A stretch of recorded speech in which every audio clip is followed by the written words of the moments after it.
देखिए, जहां तक ताल्लुक है, पाकिस्तान आज से नहीं बल्कि जब से देश आज़ाद हुआ है, जम्मू कश्मीर और हिंदुस्तान को आज़ादी मिली है, तब से ही पाकिस्तान ने हमेशा कोशिशें की।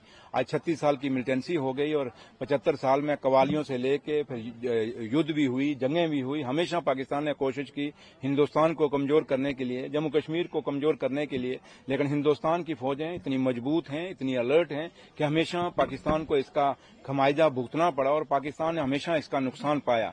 और आज देखें, पाकिस्तान यही चीजें कर करके किस कगार पे पहुंच गया है। लेकिन पाकिस्तान एक ऐसा मुल्क है जिसको शर्म नहीं, लेकिन फिर भी हमारे जम्मू कश्मीर के लोग और हिंदुस्तान के लोग बड़ा मजबूत हैं। और हमारा भाईचारा जो जम्मू कश्मीर का और हिंदुस्तान का भाईचारा है, चाहे किसी भी कौम से या किसी भी मजहब से हम लोग हैं, जब देश पे बात आती है हम सारे एक मुठ होके, एकजुट होके उसका मुकाबला करते हैं। तो इसलिए पाकिस्तान ड्रोन भेजे या जो भी भेजे, हमारी फौजें अलर्ट हैं, उसका जवाब देंगे। और पाकिस्तान कभी भी अपने इस ऐसे गंदे इरादों में कभी कामयाब नहीं होगा।